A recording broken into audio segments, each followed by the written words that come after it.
Devils Wednesday. This is the State of the Fan Address, episode 1. No, is it 190? No, it's episode. Yes, it is episode 190. I was skipping around.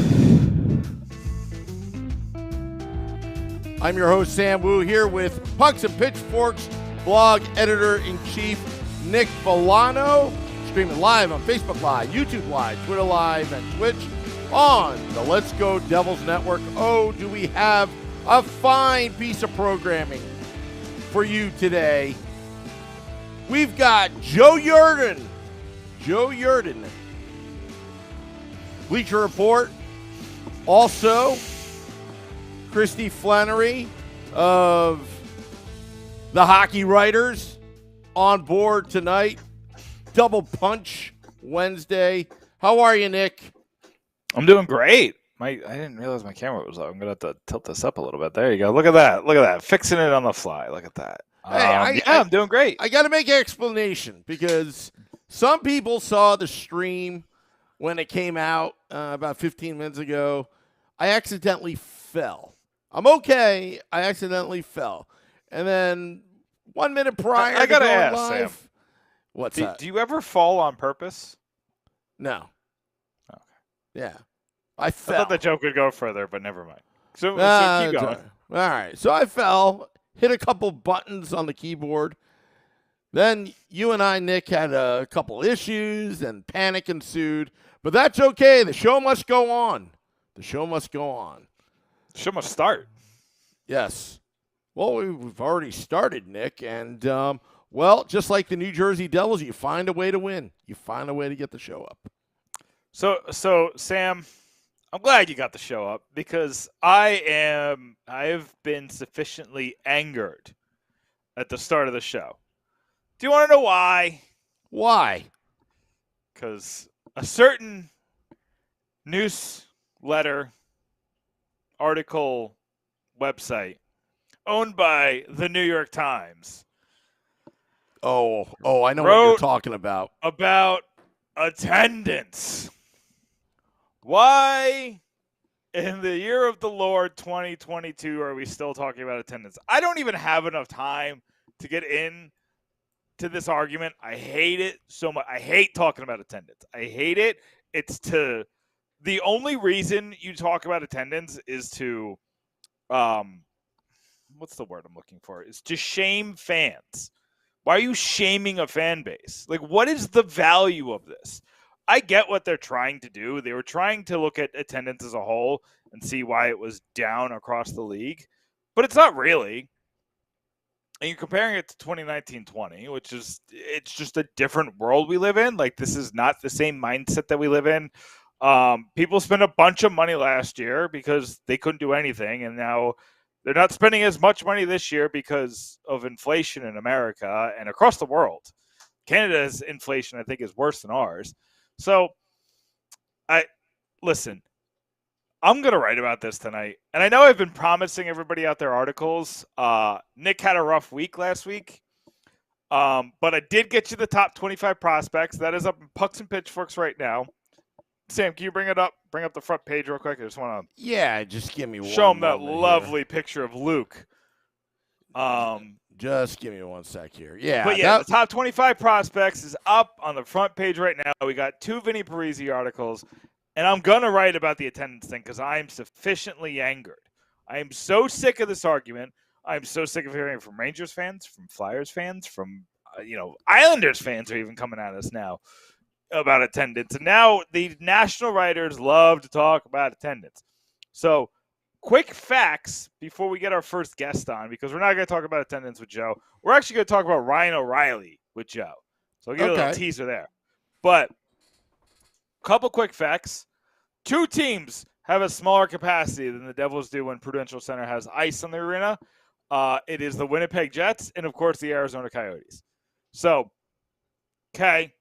A lot of those numbers are behind. So, like that Chicago Blackhawks game yesterday, there was a time in November where the Devils had just sellout after sellout after sellout. I think it was 4 or 5 in a row. I'm trying to remember. But they had a ton of sellouts. And I'm going to pull up the schedule real quick because if I'm remembering correctly, and it's loading, the Devils have so they've played since November. They've played 3 Saturday games at home and no Sunday games, right? I don't think they've done any Sunday games. I don't believe yet. So, or maybe they did have one. And they've had 1 Friday night game. Why are we comparing attendance in the first week of December? Well, I'm going to sum this up, and I'm going to go. I'm going to say this again, Nick, because I'm making a comparison here, and maybe it's not fair, because I'm surprised Ian Mendez would actually be part of that article that was in that publication. Numbers don't always tell the whole story. It's why I complain about people that do analytics. Numbers can lie to you. It doesn't tell you the whole story. That's just my opinion. And this is, again, if you're going to base it strictly on numbers, the way that they positioned it is like the Devils have no fans, but somehow they're loud and clear at Madison Square Garden and Wells Fargo Center, while the Devils are actually winning for a change, and they're on this major historic so far start to their season. And again, it's well, what do these numbers mean? To me, this is just garbage. It means nothing to me, and I don't think it tells the whole story. Why? And we love the Athletic. We have athletic writers on all the time. I don't mean because I don't want this. We might have an athletic writer on next week, so I don't want to disparage the Athletic, but there are times, Sam, I've said this a million times. I make sure there are 50 articles on my website every single month. Not all going to be bangers. I'm sorry. This doesn't hit for me. This is just low-hanging fruit isn't even the word for it. This is trying to find a narrative when there is none. I get it. Even with percentage of capacity, the Devils are, I think, 6th to last. But you're comparing a franchise who didn't sell a lot of season tickets because they promised a lot of things and they didn't live up to their promises.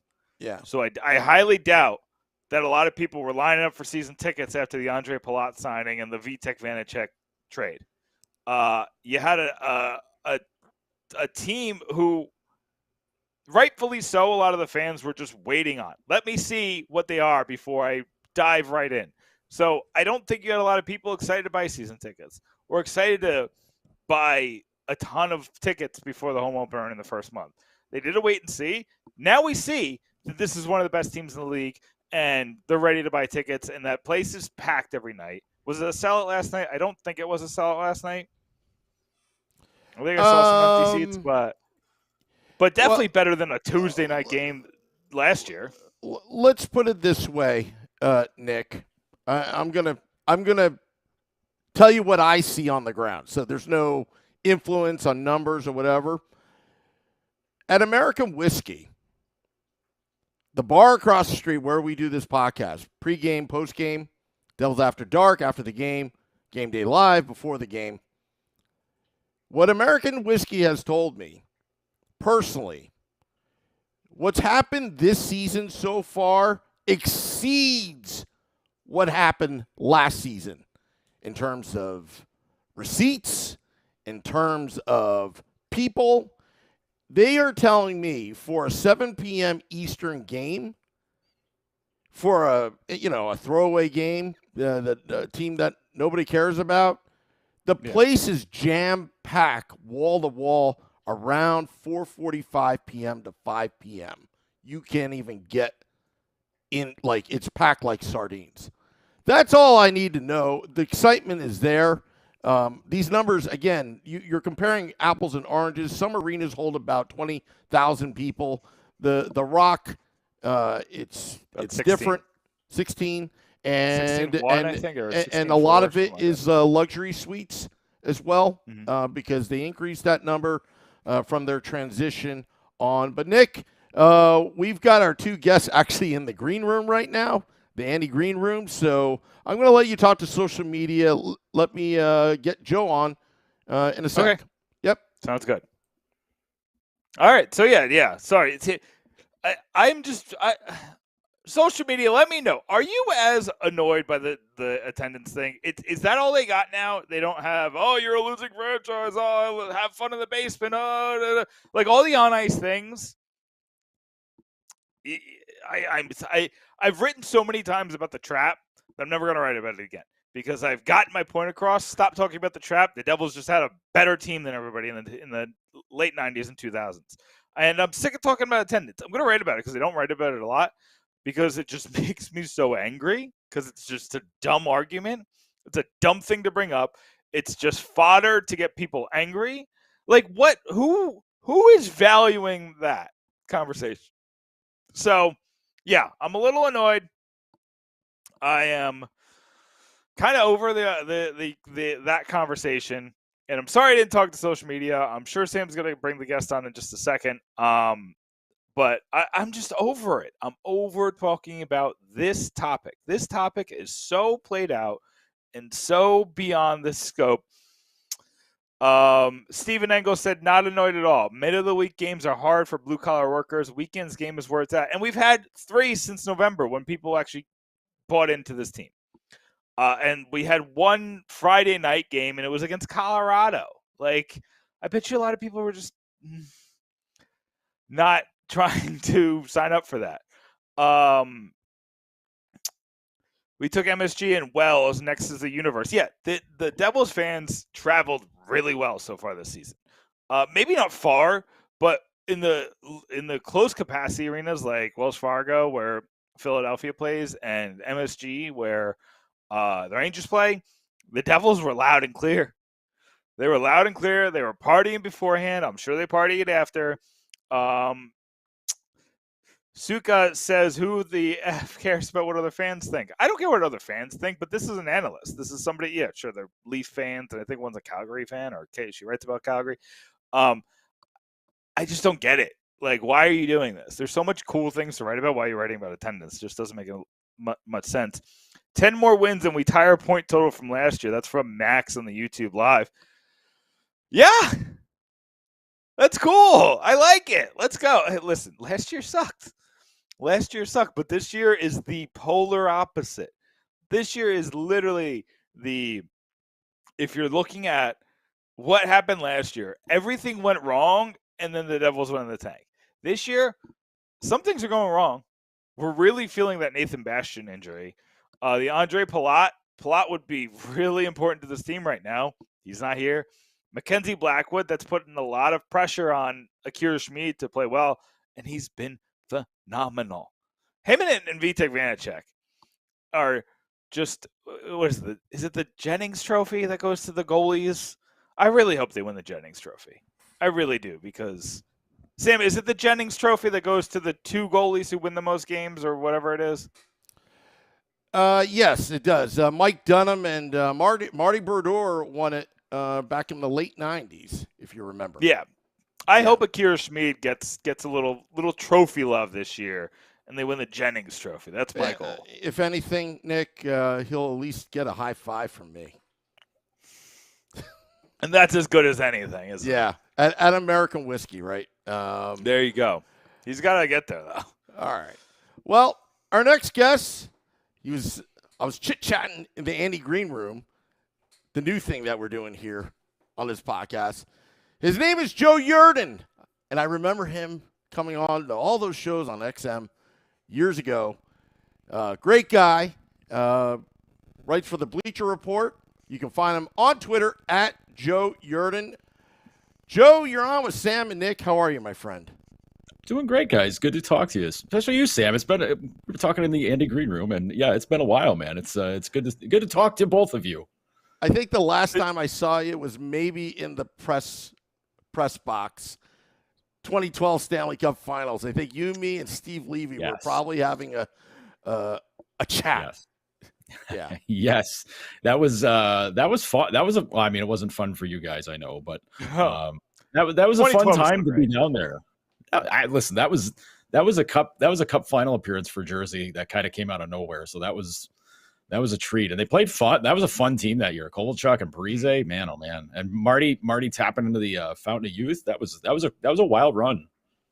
Oh, in that fourth line, Ryan Carter, Steve Bernier, and Steven Gianta. Gianta playing one game in the regular season and playing every playoff game. There was a lot to love about that team.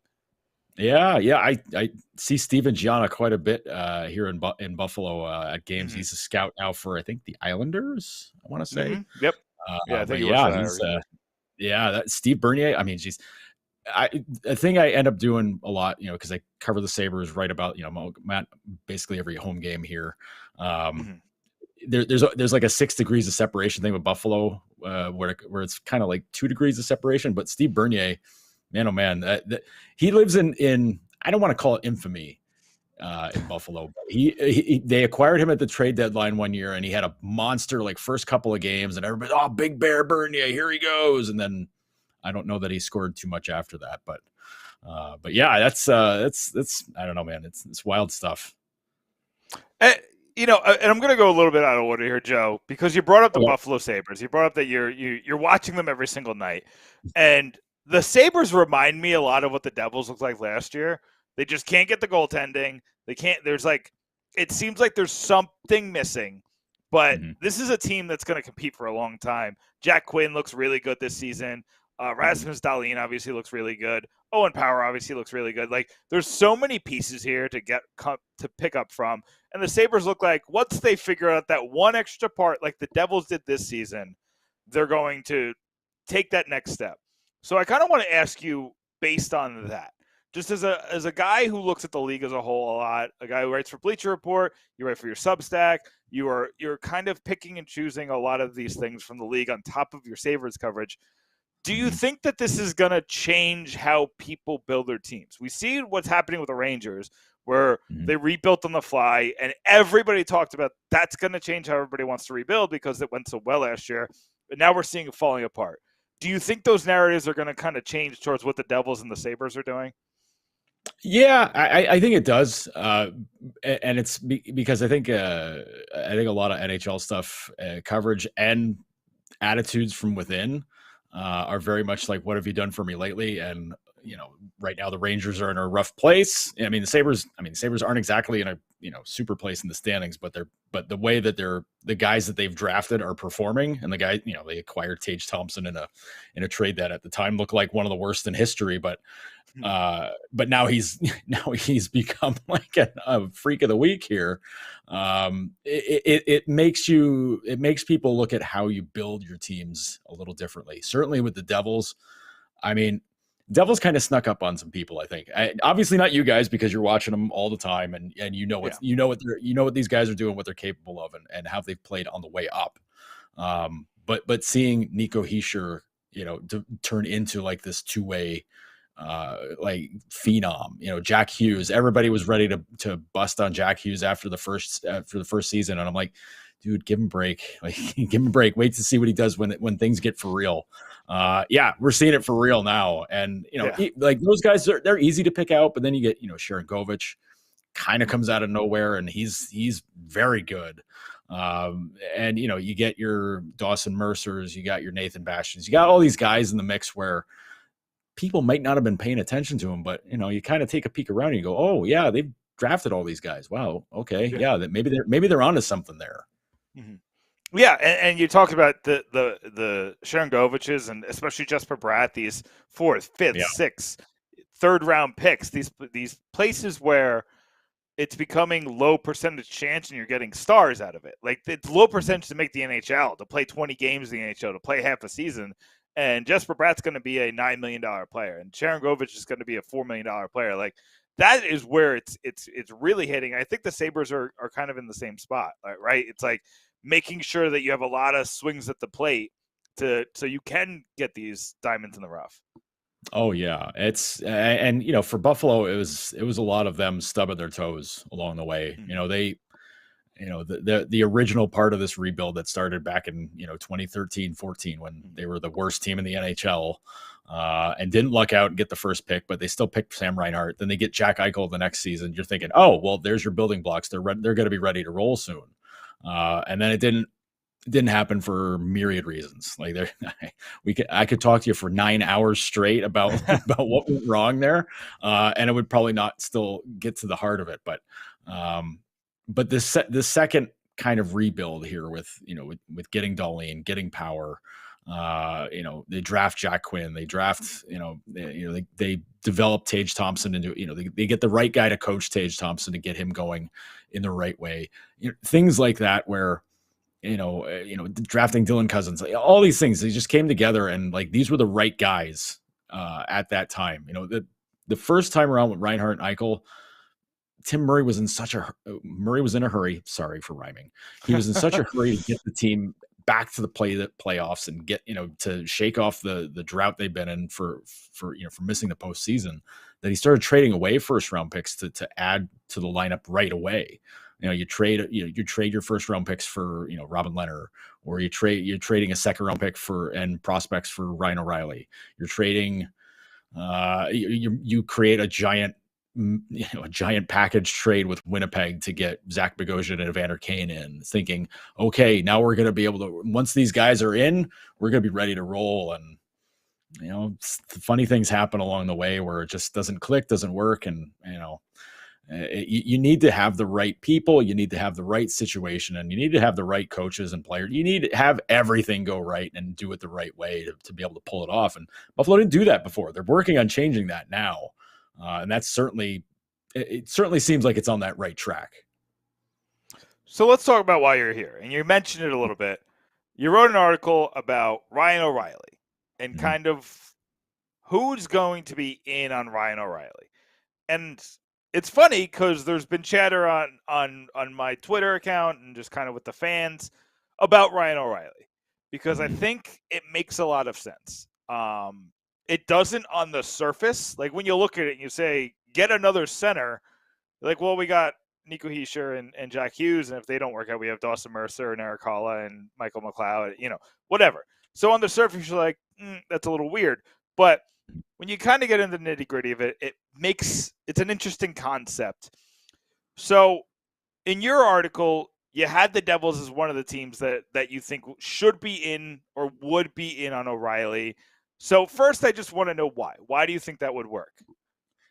Well, I think it would work because it's the experience factor. I look up and down the Devils lineup. There's not a ton of deep playoff experience within that group, and that's listen.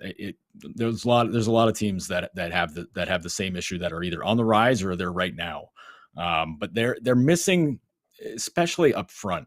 They're missing somebody who can kind of bring them together and be that kind of linchpin sort of guy, and do a lot of the little things. Like they've got guys that can score. They've got guys that can pressure the puck. They got all the guys that can do all the right things. But when you get into the playoffs, you need to have a little something more. You need to have that one extra little piece to kind of hold it together and to give you an edge on the other teams you're going to face off against. And I look at the lineup and I love the way the Devils are playing. Like they're a whirlwind. They are blitzing everybody all over the ice. I love seeing it. But I look at the bottom six and I see, and you mentioned McLeod, you mentioned, there's, Boquist, these guys up the middle where I'm like, they're good.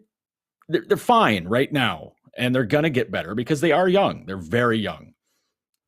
But if I'm lining them up against, if it's a Carolina Jersey thing and you're trying to deal with Aho and that whole crew, or you're lining them up against the Tampa Bays or the Torontos or the Bostons, where it's 1 through 4 up the middle, you're dealing with somebody who's a big pain up the middle, right?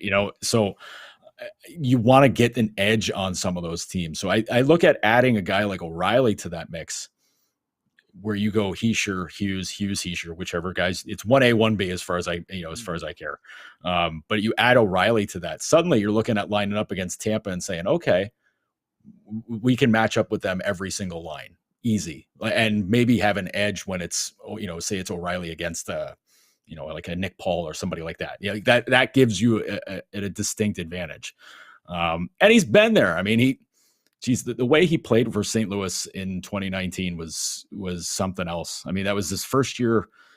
That was the first year right after being traded there. And that whole second half of the year, the Blues were unbeatable. I mean, they were the worst team in the NHL the first half of the season, and then they flipped the switch and then, blitzed their way to winning a Stanley Cup. And O'Reilly was a major part of that.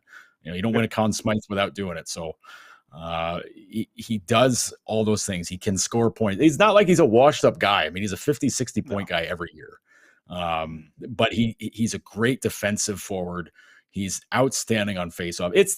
Like I said, it's those little things that make him somebody that when it gets to playoff time, you're like, I need a guy like that. I look at the Devils lineup, and again, I like a lot of it, but I see a guy like O'Reilly, and I'm like, they could use somebody like that for when it's crunch time. Mm-hmm. So I differ with you a little bit. I think that O'Reilly, in my personal opinion, if I'm the Devils, I want to trade for O'Reilly, and I want him to be on Jack Hughes's line, because I think that there can be a fit there, but there's a major caveat. And you covered O'Reilly when he was at Buffalo, and I'm sure you followed him, like you said, when he went to St. Louis. So I kind of need your expertise here. Do you think that you can go to a player like O'Reilly and put him in a similar role to what Eric Haula is playing right now, where he takes the face off? Because Jack Hughes he's just not good at faceoffs. It is what it is. If he takes the face off, but then plays wing. So Jack Hughes is in the middle of ice. He controls the puck. He tells you where it's going to go. When he's in the defensive zone, he skates it up. Do you think O'Reilly has the kind of desire that would be able to play that kind of a game? I would say yes. Especially given it's a contract year for him, like you want to get that next contract, and the way it's going right now in St. Louis, not great. Like it's, his numbers are down. The defensive numbers don't look great, but a lot of that's the fault of the goaltender. I don't like to blame goalies, solely, but man, oh man, it's really hard to give Binnington any sort of. It's easy to blame Binnington for anything. Oh yeah, it's very easy to pick on him, but he makes it easy. So, but him, the player, he's so good, and I think if you used him in that sort of role, where you can put him on the wing, and he's played wing before. I mean, it's not a foreign thing for a center to slide over and play on the wing. It's and for a guy like that who's as good as he is, not going to be a problem. Plus, if you're asking him to dig in corners, well, he's going to do that anyways. If you're asking him to play hard along the boards, he's going to be that way to begin with. So I wouldn't sweat that too much. Would it be a blow for him? I don't think so. I don't think so at all. Especially if they're using him in that way, where it's like, hey man, we need a big face-off win here in our zone. Can you go get it for us? Yeah, absolutely. Like he'll take 1,000 face-offs a game if you need him to, and he won't blink about it. Mm-hmm. So a lot of teams are going to be on O'Reilly. He has that playoff pedigree. So the price might go up, and it might be out of what the Devils want to pay. If the Devils lose out on O'Reilly, do you think that they're going to make a move?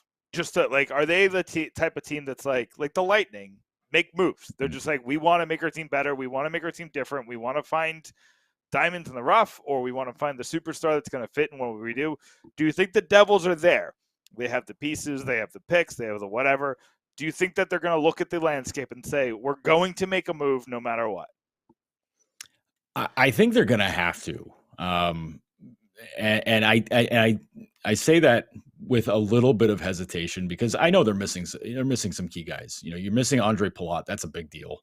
That's a known quantity in the playoffs. That's a known clutch guy that he'll take care of business when he's back.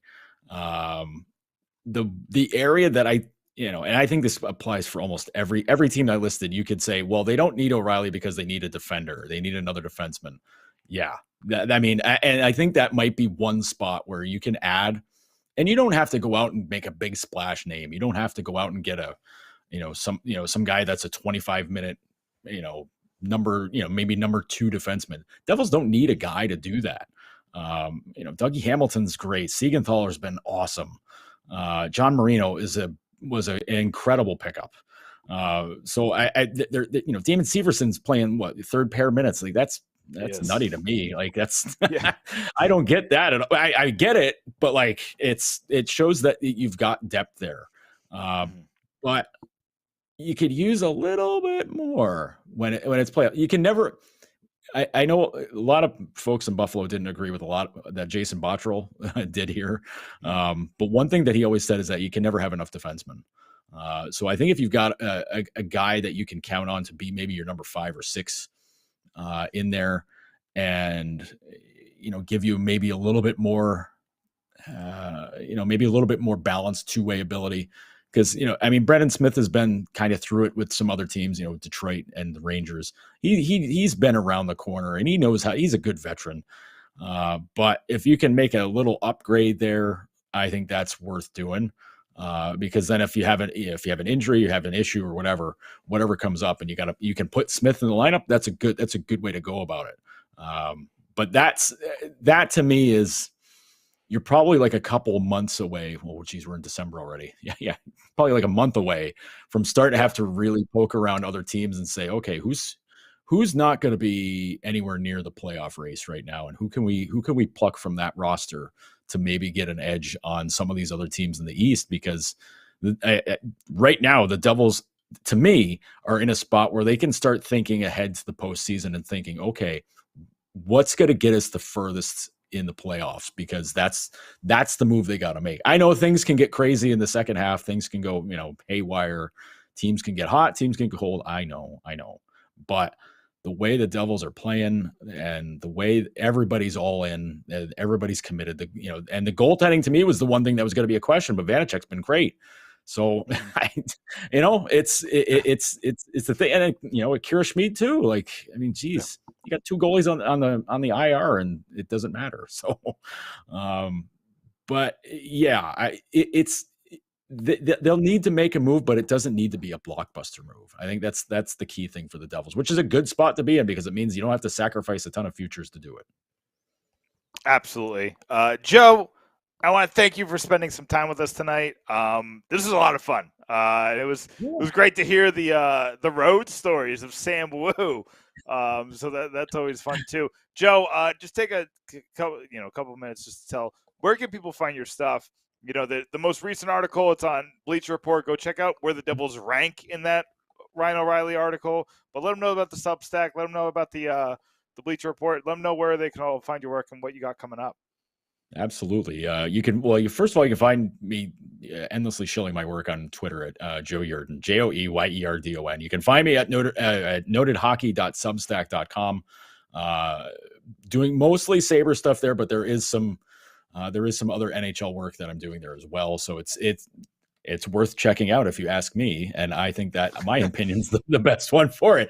But yeah, go there, subscribe. I would love to have you on board to check that out. Bleacher Report, always a few things during the week that we're doing there, whether it's panel discussions or group talks or big lists and whatnot. I know I've got my monthly goalie rankings coming out later this week, so I have a funny feeling you might see a guy that you really like, maybe in the top 10. So check it out, check it all out. Yes, love to hear that, Joe. We'll be looking out for that. And for those who don't see it, we'll make sure we'll tweet it out when it comes out. Does it come out Friday, you think?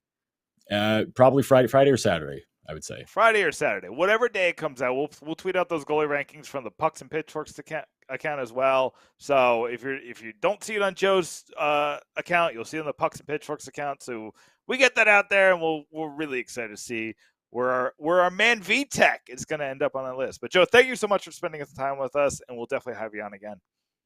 Appreciate it, guys. Thanks so much for having me. Thanks, Joe.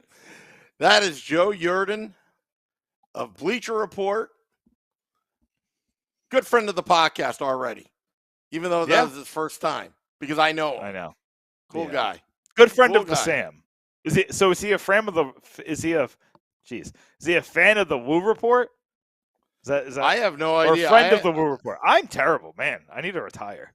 I hadn't talked to Joe in like years. I mean, the last time I saw him was, I remember, we were in the press room. And it was Steve Levy, myself, and Joe Yerdon. And it was probably one of the most awesomest conversations of hockey I've ever had in my life. Why don't you get me Steve on? What's going on? I love Joe. Joe was great, but we got to get Steve on as well. We got Joe on. Now we need Steve. Yeah. Well, work on that, Sam. Well, is it time yet for our next guest? Sorry. Oh, yeah, okay. Well, yeah. Well, see, I told you. Back to back. Back to back, and I told you, it's like double punch Wednesday. Her name is Christy Flannery, credentialed Devils reporter for the Hockey Writers. You can find her on Twitter at @instilettos_NHL. Christy, how are you tonight? You're out of the Andy Green room now. Hi, guys. How you doing? We're great. Thanks for coming on, Christy. Thank you for having me. So I have to ask. So we started the podcast. I don't know if you heard what we were talking about, but The Athletic came out with an article, and they kind of shamed the Devils for not having the attendance that some others had. You're in the building every night. I'm not going to have you comment on other people's writing, but what would you say is the atmosphere in the Rock when you're in the building? The atmosphere has been really strong. I think last game, the final numbers were like 13,000, somewhere around there. But the atmosphere has been really good. I think it's really hard to judge the attendance for Devils games because in this area, there's so many teams that people can root for. There's so many options. Like you can live in New Jersey and be a Rangers fan, be an Islanders fan, be a Philadelphia fan. So I don't really like judging just based on the amount of options you have. Whereas in other parts, like in Colorado, like if you're out in South Dakota or if you're out in Wyoming and you happen to be a hockey fan, there's not that many teams to choose from. No. So I think geographically, it's just a little bit tougher if that makes sense. Oh, absolutely. Major cities with one team sports have the advantage, such as Boston, Philadelphia. They only have one team, whereas in our area, the tri-state area, it's just diluted. Yeah, there's a lot. So let's jump in. You've been covering, I think this is your second season on the Devils beat. Going much better, by the way. So yeah, it's great. It's definitely, I'm sure. Listen, I know what it's like to be like, so what not terrible thing can I talk about today? There's not a lot, and then having to find it. So this season has been a lot easier. Jack Hughes is a big part of that. He's on a ridiculous points pace. I think he's on pace for 40 goals. He might be on pace for 100 points. Do you think that's, I mean, you've watched him. You watched him up close for the past 2 years, which is his 2 breakout years. Is this a 40-goal, 100-point player? Is that what we're seeing right now? So I believe he currently is on pace for 114 points. Listen, there's no doubt that he is not talented and he's coming into his own. You kind of saw what he did against the Blackhawks, like skating around 4 guys that for a minute, you're like, wait, is that Connor McDavid? No, it's actually Jack Hughes. And you could see he's starting to really frustrate the opponents because they can't contain him. The only question mark I have with Jack Hughes is can he stay healthy? And so far, knock on wood, everything's been going well. And I think if he remains healthy, he can definitely have potential to be that 100-point player. It's just a matter for me is if he can remain healthy for a full season. Yeah, and that's a fair point because he stayed healthy through the shortened season. And I think people look at the stats and say he's never stayed healthy because that season was 56 games. But it was a truncated 56 games and he survived. His first season, I mean, I know John Hines sat him once, and everybody was up in arms about it, and he got kind of injured. But last year was just a mess. He injured the shoulder, he injured the knee, and then he had a couple bumps and bruises along the way. But yeah, I think you're exactly right. If he can stay healthy, and I wouldn't call him injury plagued. I wouldn't say that either. No, I think injury plagued. I think Jacob Josephson. I don't think Jack Hughes.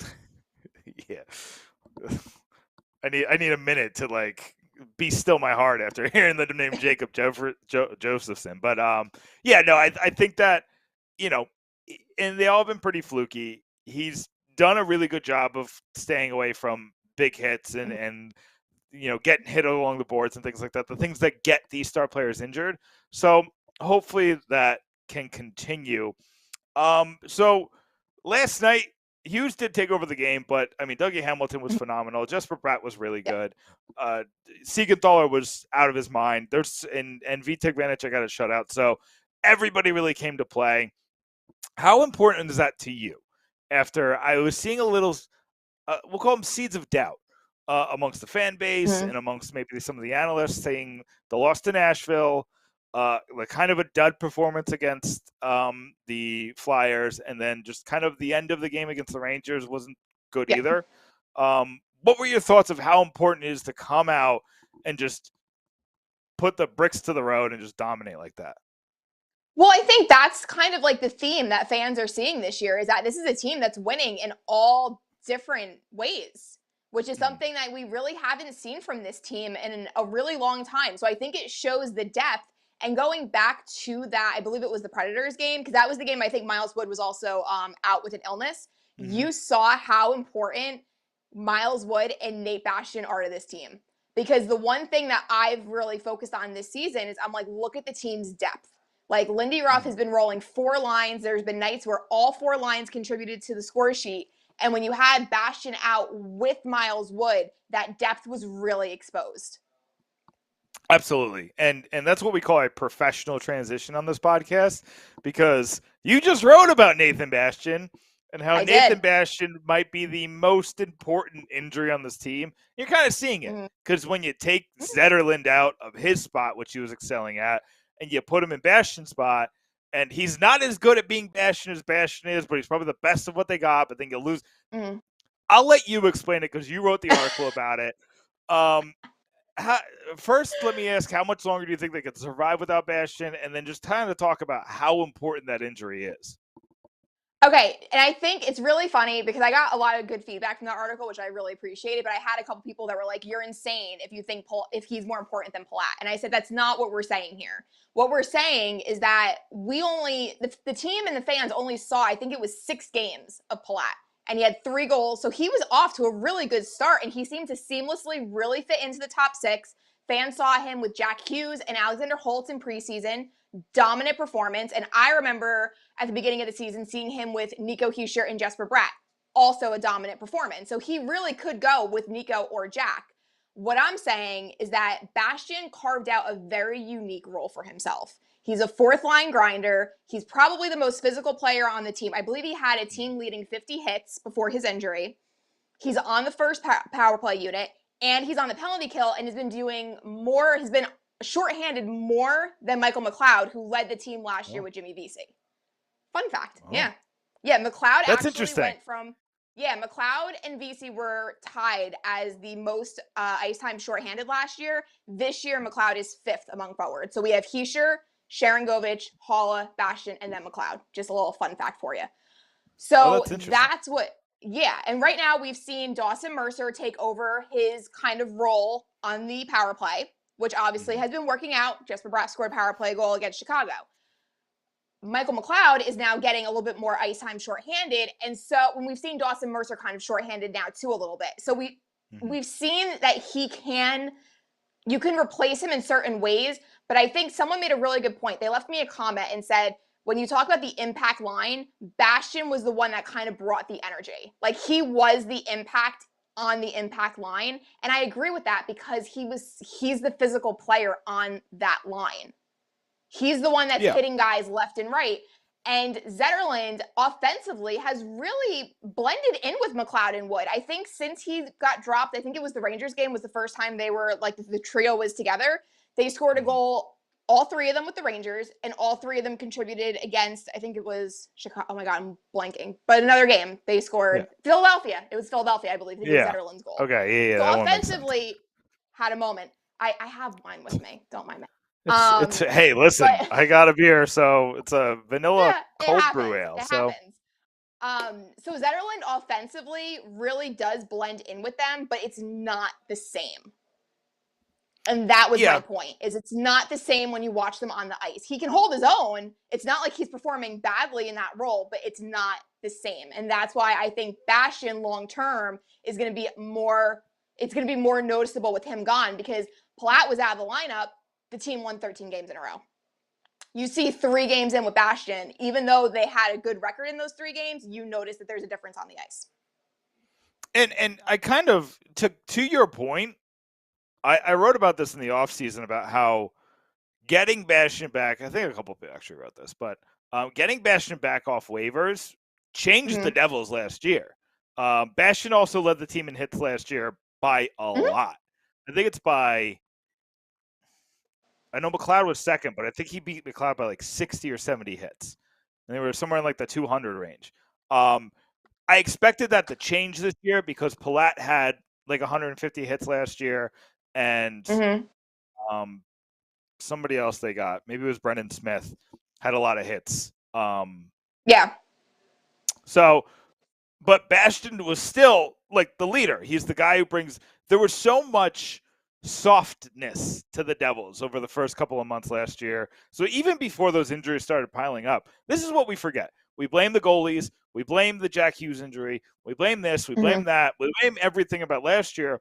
But the Devils got off to a terrible start because they were soft and they just got beaten up every game, and they eventually got worn down and they lose. They'd go out to leads because their speed and skill was better than the other teams, but then they would lose because they'd get worn down. And then they claimed Bastian, which I don't know if you remember this, but Elliot Friedman said he'd never gotten as many DMs as the day that Nathan Bastian was put on waivers from Devils fans asking if they were going to get him back. So it made all the sense in the world, and you see it. So when he did get hurt, it was a little upsetting. Is there any, I don't know if you have this or I haven't seen it, is there any update on what happened to him? There's no official update. Not right now. So I mean, I think it's pretty clear to everybody it was a shoulder injury at this point. I think watching the video, we can all agree that it was some kind of, injury to that regard. But the team has not officially released a timeline or an official injury. Unfortunately. But that's that again, I think you can say, what are we, 2 weeks into this? Was that 2 weeks ago? I'm not even sure. I just know it was against Washington. Okay. Whenever that game was, whenever I was there. Time is flying, but it was at least a week and a half ago. So we're into this. I think they're probably doing the wait and see thing because, I mean, as you've seen with the Mackenzie Blackwood update, that was 3 to 6 weeks, 5 weeks ago. So, maybe they're not putting out updates. But another professional transition, we're talking about the goalies now, and they haven't missed Blackwood at all. I mean, I like Blackwood. I think he's a good player with some issues, but they have not missed him one iota because Vitek Vanacek and Akira Schmid have been off the charts. You saw last night, Vanacek recorded his second shutout of the season. There's been awards chatter that I've been seeing around, and I'm kind of surprised that I haven't heard anything about Vitek for Vezina.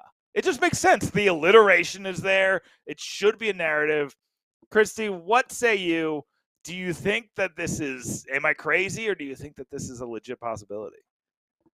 So, funny enough, I'm actually a member of the Professional Hockey Writers Association, so I did make it happen, Christy. So, you got to be fair. You have to be fair, and you have to be objective. So, this is my argument. I think that Vanacek is going to be in the conversation if he's able to keep it up. I think he's absolutely going to be in the conversation. I think when you look at the Vezina, there's so much competition. Like Connor Hellebuck's having a great season. You have Sorokin, who's one of the best goaltenders in the league. You have Logan Thompson, who kind of came out of nowhere. Talk about a team that coming into the season, nobody expected them to have any goaltending, and all of a sudden Logan Thompson emerged. So I think that based not on Vanacek's performance, but I think just based on the competition around the league, I don't see him winning the Vezina. I maybe see him coming in like between maybe 4 and 6 in voting, but I'm not. The competition is what's throwing me off. I'm like, he's been so strong, and I'm not saying he does not deserve the recognition, but we're only a quarter of the season in. We don't know if Blackwood comes back, how that's going to affect Vanacek's time. We don't know how that's going to balance itself out. So I'm hesitant to say he's going to be a finalist for the Vezina. Yeah. Which is not what people want to hear, but again, I'm trying to be objective here. And that's the thing, is that I was just surprised that a lot of these awards chatters have no Devils on it. Like, I've seen some Lindy Ruff. I disagree. You disagree that you haven't seen it, or that you're not surprised? I have seen it. No, okay. I have seen it. I've seen Lindy Ruff for the Jack Adams, and I've seen Nico's name come up a lot for the Selke, and I've also seen Siegenthaler, Marino, and Hamilton in the conversation for the Norris. Oh. See, I think the Selke thing, I think that's Jeff Merrick. I think Jeff Merrick is single-handedly... He's just a one man. Like, I'm going to make this happen. No, I think when you look at the Selke, I think it's an award where you have your Patrice Bergerons, you have your Ryan O'Reillys, you have your Anze, your Kopitars, and you kind of know that that's like your big three for that award, but all of them are slowly kind of getting closer to retirement. So you're going to see that new wave of young players like Nico Hischier that are going to take over as those prominent, like you think Selke, you're going to think this player. Just like right now, you think Selke, you think Patrice Bergeron. So I think Nico is on his way to kind of being in that realm that he's always going to be a consideration for the Selke. I don't hate that. I like being in the awards chatter. And you know what? Secretly, it helps us. We get to talk about awards. People love reading about awards. This is great. Everything's coming up Millhouse, as I like to say, for the Devils. Real quick before we let you go, I'm going to ask a very simple question. Sure. And I guess maybe it's a dumb question in December, but there's no such thing. Fair enough. Don't tell John Tortorella that. Is this sustainable? Is this team a top of the league team? I think this is a team that, if everything keeps going right for the majority of this, let me rephrase that. Right now, yes, they're dealing with injuries, but nothing has affected them. If they can keep that up and keep Nico in the lineup, keep Jack in the lineup, Vanecek keeps at 100%, I think this is a team where they've proven that they are the real deal. I think for a while people were waiting, they had an easy schedule to start the season. Like, there were so many excuses for why they were going to fall off, and they haven't yet. And they keep winning in different ways, proving that they don't, if we get a head start in the first, we're going to win the game. No, that's not true. Yeah. So they're proving that they're real in that regard, that they're winning in a multitude of ways. I do think they're going to come down to earth just a little bit. Just because they had such, it's like Boston. Like, you can't keep that level through 82 games. It's for me, I don't think it's that realistic. I would love for them to prove me wrong, because that's just more fun for me to write. But I think they will come down to earth, but I think they will remain competitive. So, Christy, writing for the Hockey Writers, you can follow her on Twitter @InStilettoSNHL. You wrote an interesting article. You found where Jamie Langenbrunner is today, so that's up on the Hockey Writers. Yeah. But take a minute, just promote what you got coming up, promote what you got out there right now, promote what everybody can find, where they can find your work and what's going on. So on Twitter, like he said, you can follow me @InStilettos_NHL. It's actually the same username for Instagram as well. I've been trying to be more interactive on Twitter, sharing videos and little behind the scenes, little tidbits. Because honestly, I think it's so funny because people want to see like what the day-to-day is like, or like what game day is like. And I'm like, guys, it's really not that interesting. Like, I'm in a messy bun and sweatpants, and until basically I have to go to the game, just like researching stats. But I do that. And yeah, I'm the Hockey Writers, and I share all my stuff on Twitter as well. Of course. Do you have anything coming up that you're excited about? I do. I have a couple articles in the works right now. The one that I'm actually excited about, and I don't know if people are going to be as excited as I am, but I'm always intrigued by when the lines change game to game or like within the game, do certain players tweak or modify their game depending on who their line mates are?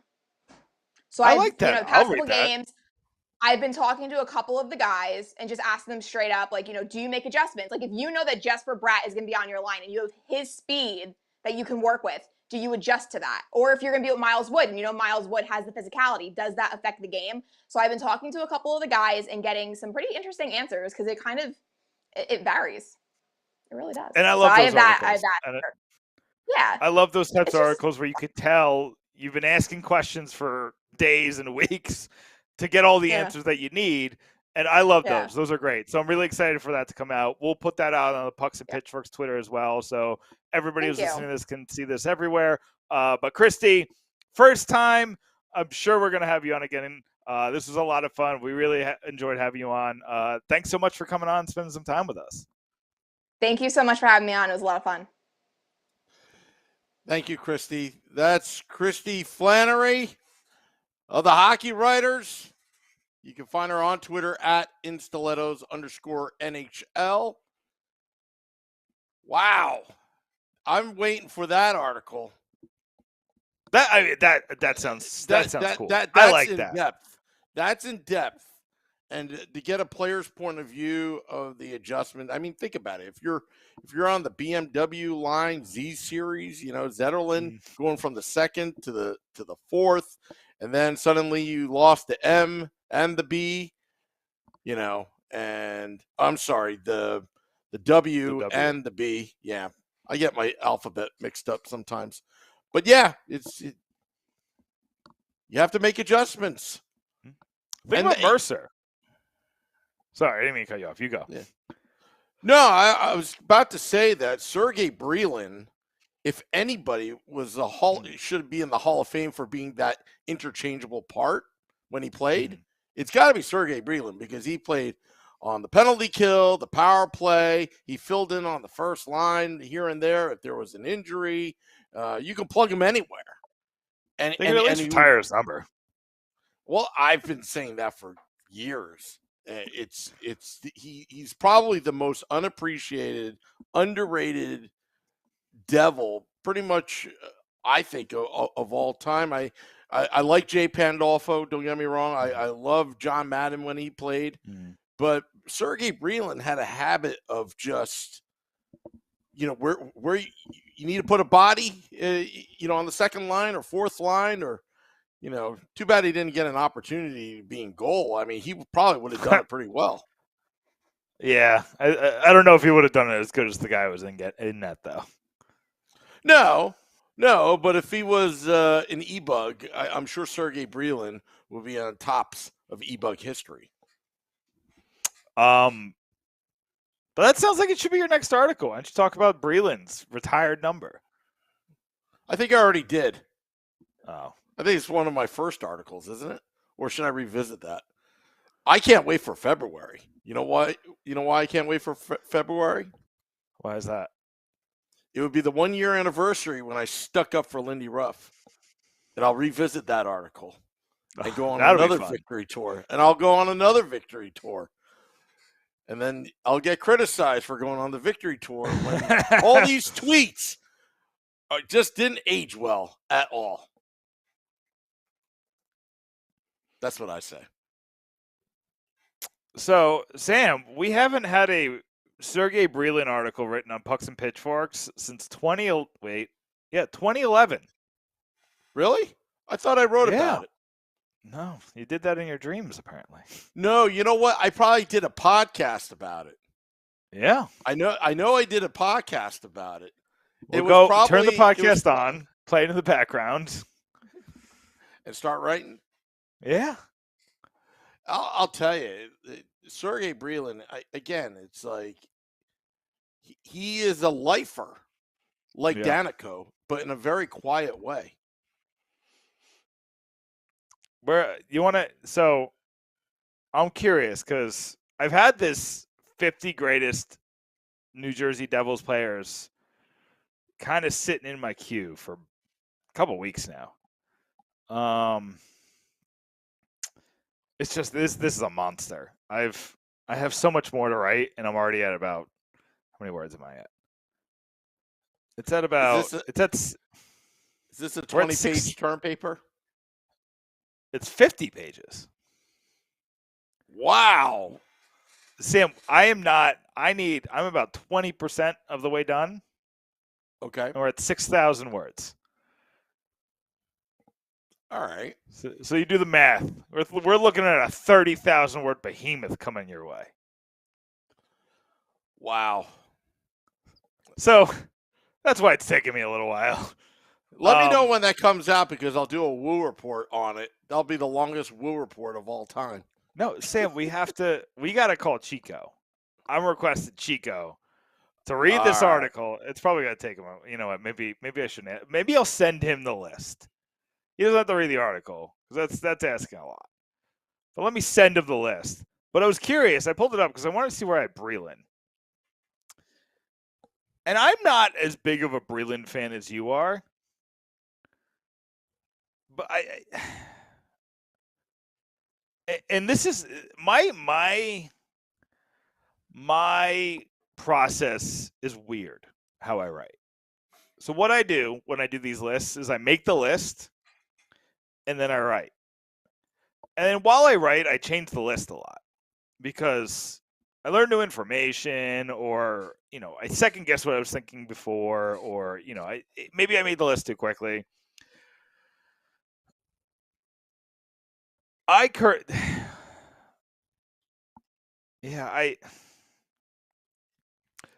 have Breland 13th.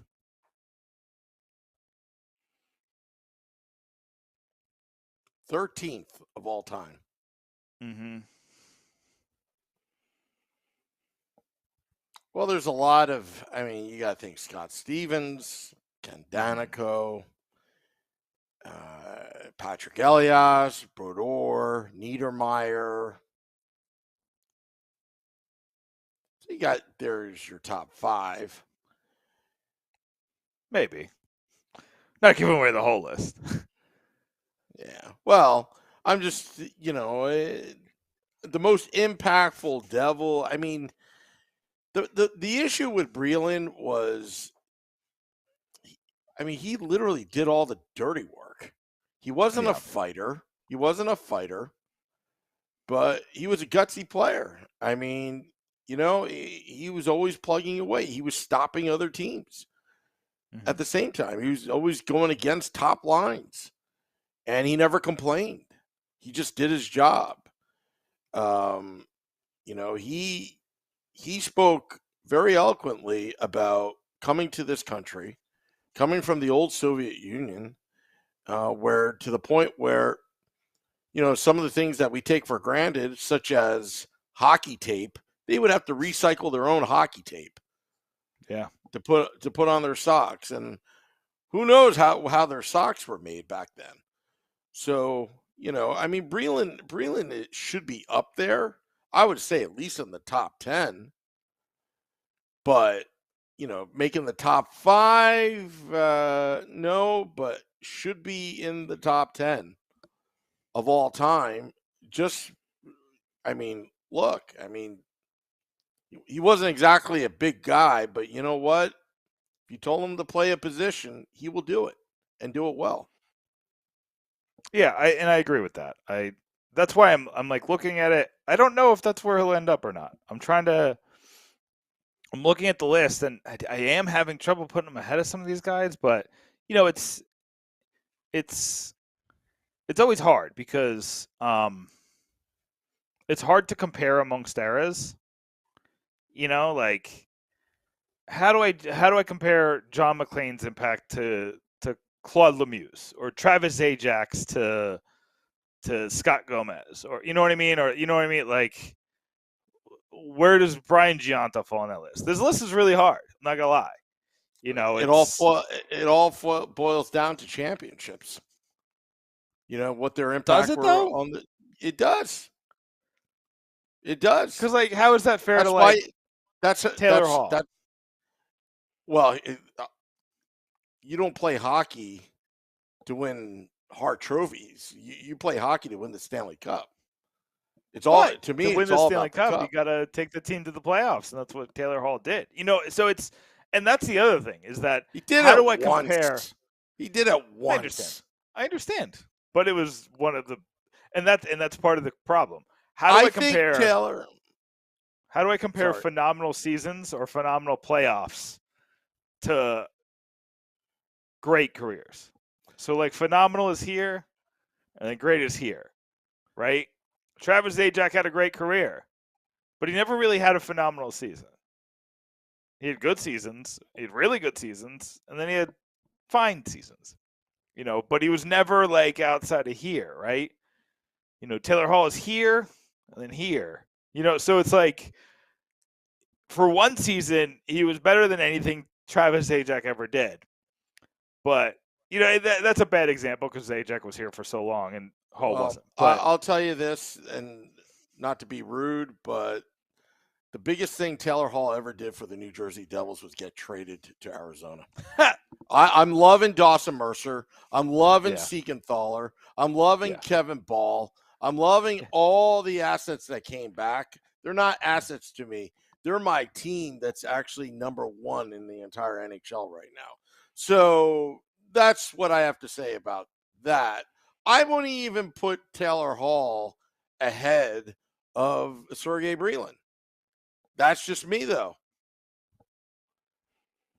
And you will find that out. Whenever I eventually write this behemoth of an article, you will find out if I have Taylor Hall ahead of Sergei Brylin. And if you do, then I'm not talking to you for a day. We shall see. There are some interesting ones, like McGillney. Where does McGillney fall on the list? There's. Well, I think people forget of those acquisitions. I mean, he was needed at the time, and the Devils didn't have scoring, and he was again another. I mean, he was on two bad knees and hip. Mm-hmm. He had all sorts of problems. And remember, he signed a big contract with Toronto right after he left. Yeah, I mean, if Sergei Brylin played in today's era, I think he'd have more points. I mean, look at the era that he played. He played against a lot of Eric Lindros, Wade Belak. He would have gone. I'm just naming big guys. And do you think that's true? What's that? Because I see a guy like McLeod, who I feel like has a similar skill set. You know what I mean? Like, kind of just grinder, will fill in spots. Oh, Breland's a little differently because Breland could play anywhere, and I don't think McLeod can do that. Maybe, I'm trying to figure out. It's like, well, I think it's a generational thing. It's how do you compare? I mean, if you put Mikey McLeod in the 1970s, no offense to Mikey McLeod, he would be toast. He couldn't survive. He couldn't survive that era. I mean, even Bobby Orr had to fight people, and he was like the darling of the league back then. Yeah, you're right. There's a lot to it, but Sam, I think it's time to plug. We're already talking about pucks and pitchforks, but I think we're towards the end. You ready for plugs? Yeah, I'm ready for plugs. I got a plug too. So why don't you plug away so I know what you're doing? So right now, there are 3 big articles. Not big. The big articles out right now. Top 25 prospects in the New Jersey Devils. That's on the website, pucksandpitchforks.com. Make sure you go check it out. Yell at me like everybody else because they don't like who's at number 25. But so what? No, it's there's a couple people who don't like. People don't like where Chase Stillman is. People don't like who's at number 25. Those are the 2 biggest gripes that I've heard so far.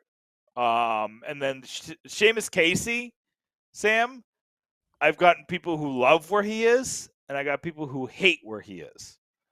So the prospect list is controversial, but love it. I'm going to write about attendance tonight. I'm going to write about Ryan O'Reilly. I want to say tonight, but I got to put up some blinds, Sam. So I got to drill some holes in my house. So I'm not sure if that's going up. I don't know if I'm going to be able to write about that tonight. But tonight or tomorrow, you're getting a Ryan O'Reilly piece.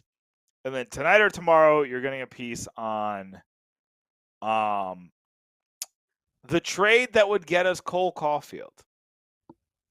I think Beer Baron needs to read that article. Intrigued, are we? Yeah. Just wait till you see it. So, all of these, the attendance one, obviously, I'm reacting to the Athletic article, but the rest, Twitter chatter, love talking to the fans. It breeds articles usually. But that's what's coming up on Pucks and Pitchforks. Vinny Parisi wrote about Jack Hughes and Vitek Vanacek, 2 different articles. He's got that out. Jersey Joe has a couple articles up there. Sam's going to write about Sergei Brylin. I need a little motivation, Nick. And I learned today that you're going to see a lot more betting content on pucksandpitchforks.com. So Joseph Summers just wrote a piece. Bet $5 win $150. So you gotta love that. You gotta love promo codes coming your way. Wow. Yeah. So check out pucksandpitchforks.com. Lots of stuff going on. Yeah. I'm gonna plug as well. Vinny Parisi is taking a road trip, going to be at American Whiskey Friday night before Devils take on the Islanders. Is Nico and Chico night, giving away those great bobblehead dolls that have the newest reverse retro jersey, whatever that you want to call it. I reverse that anyway. Also, December Just so you know, 12th. Sam, Christmas is coming. If you want to get me a Chico. Okay, all right. Joke. Does that mean? Yeah. Does that mean I still have to write that article? If you get me a bobblehead, you don't have to write the article. You don't. I mean, you don't have to ever write the article. If you don't want to write the article, I thought you'd be excited to write about Sarge. Oh, it's just you know what, Nick. These events at American Whiskey have been over the top. I mean, yeah. Yesterday packed. The day before that game, packed, and I'm meeting a lot of people, and it's exhausting. You get there, you know, drive really fast, get there before they shut down the street. Then you're setting up, and then before you know it, I'm out by 1 a.m. I feel like I'm the bar owner himself, right? So, but also December 12th, Monday night, December 12th, Devils Rangers at Madison Square Garden. The Let's Go Devils podcast have teamed up with Arlette. Yes, Arlette, the national anthem singer for your New Jersey Devils. She's going to DJ. She's going to sing, entertain. It's going to be a Devils Rangers viewing party at Stagehouse Tavern, Route 22 in beautiful Mountainside, New Jersey. Pre-game, post-game, game day live, Devils After Dark. We'll all be there Monday, December 12th. Stagehouse Tavern. And you know what? They've got a lot of TVs. They've got a lot of booze. They got great food. They've got a lot of I'm going to probably eat during the game. That's what I do. I mean, look at me, Nick. That's all I ever do is eat. I had the meatballs. Well, no, you're not going to. I had the meatballs on American Whiskey, and they were very good. I don't know what's at the place you're going. Stagehouse Tavern. Let me tell you, you look at the menu, everything's good. I swear to you, everything's good. Sometimes I have the fish, and it's like, wow. Like I told my wife one time because I ate, I had the healthy dish, and I was like, wow, the vegetables were fresh. It was really good. Yeah. So Stagehouse Tavern, December 12th, Devils Rangers viewing party plus entertainment by Arlette. She's gonna be singing. I'm gonna start requesting. And by the way, also, I want to thank the gentleman at American Whiskey yesterday. You know what he did, Nick? What? He said, I don't know who you are, but I love the music that you play. So he totally restored my confidence. Because Beer Baron had me all self-conscious about my 2006 iPod playlist that I play at American Whiskey, just because I played the band Drowning Pool, during opening night, trying to get the crowd fired up, right? And but that made me happy. And you know what he did? He said, gave me a $10 cash tip, and he's like, keep it up. Couldn't believe it. Isn't that amazing? Is that technically a sponsorship? No, it's just $10 towards our private jet that we've been wanting. I've been looking. Elvis's old private jet is going for I think $40,000. So I was thinking, wow, that's actually pretty cheap. And then I realized it didn't even have an engine in it. So I was like, yeah, what are you going to do with suede seats? But anyway, I don't know. Well, Nick, I guess That's all I got. We gave him extra time. We went to overtime today. Yeah. Going to drop the podcast at midnight. Just remember, when you're at work, you can just get on your phone and not work and go to pucksandpitchforks.com. Or you can listen to this fine podcast on Apple Podcasts, Google Podcasts, replay on YouTube. Also, if you're on YouTube Live, subscribe to our YouTube channel. Subscribe. Podcast pages, rate, review, and subscribe. Tell us how much you love the Beefalytics. Anyway. Well, Nick, thank you very much. Thank you to Christy Flannery for coming on, the hockey writers, and Joe Yerdon, good friend of the podcast. Well, good friend of mine. Till next time, let's go Devils.